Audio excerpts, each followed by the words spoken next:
it's Clemmy from the Narm Clinic. Following on from my previous video, I wanted to come and talk to you a bit more about how you can help to manage your inflammatory bowel disease. So maintaining a healthy lifestyle, so that's eating well, getting enough exercise, sleeping and relaxation, has benefits for everyone. But when you have inflammatory bowel disease, it can be even more important. So leading a healthy lifestyle can really help to manage symptoms of IBD and to keep you feeling well. There's so many different influences that can have an impact on inflammatory bowel disease, on the disease progression, on flare-ups, and on the long-term management of the conditions. So whilst you work with your gastroenterologist and your GP to manage your IBD through medication, it's also important that you look at the other pieces of the puzzle as well alongside that can have an impact on Crohn's and colitis.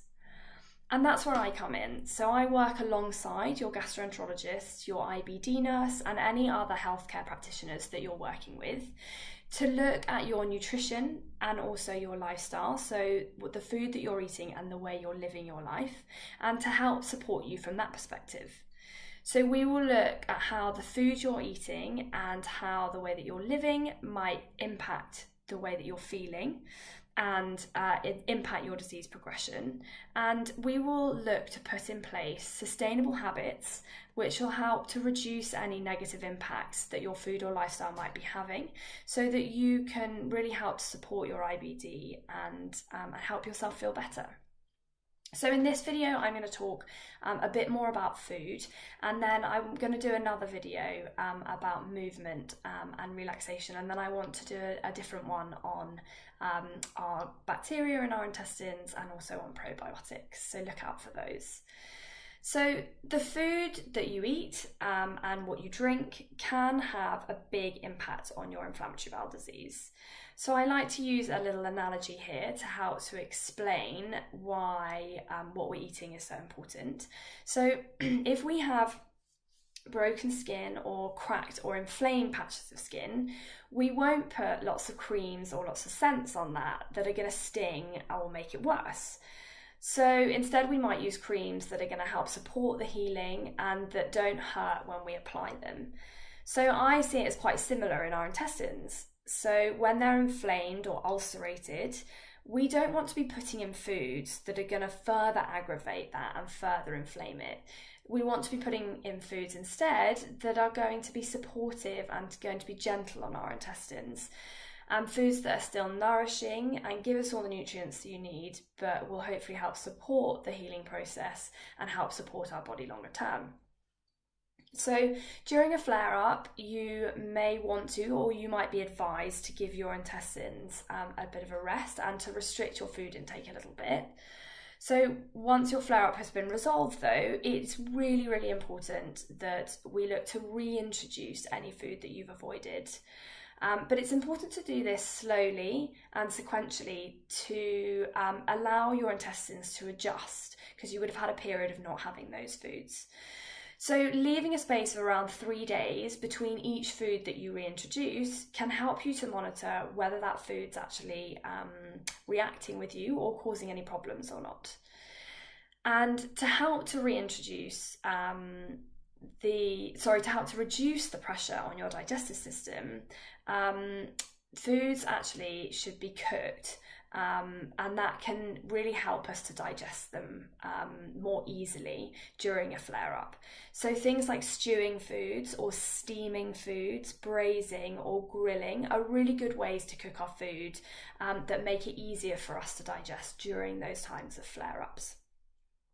And actually there's a little bit of research into looking at how when foods are broken down, actually they might be more easily tolerated. So for example, whole nuts might not work, but nut butters and smooth nut butters might be better tolerated. On the other hand, frying at very high temperatures or deep fat fried food should be avoided, because this can actually aggravate symptoms.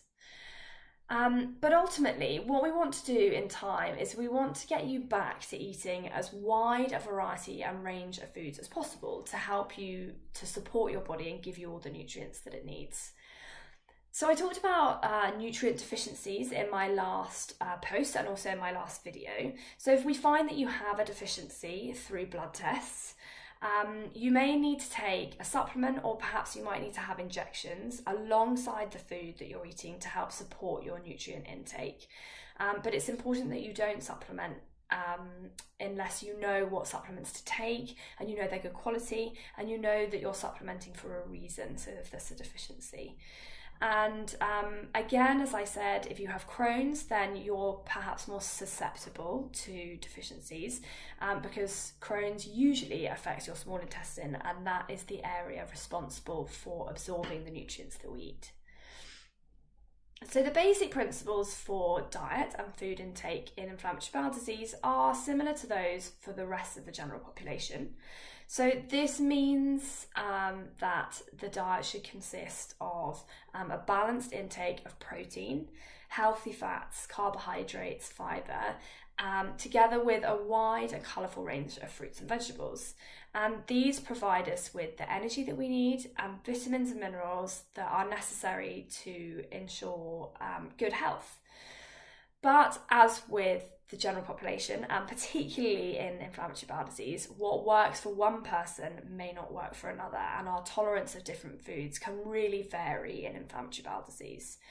So what we will do together is investigate which foods might be causing you problems and which ones might be aggravating your IBD, and which ones are going to be okay, and to incorporate foods into your meals that are going to be supportive and are going to be nutritious. And if you do have to exclude any foods, then we want to make sure that you're getting those nutrients from other sources.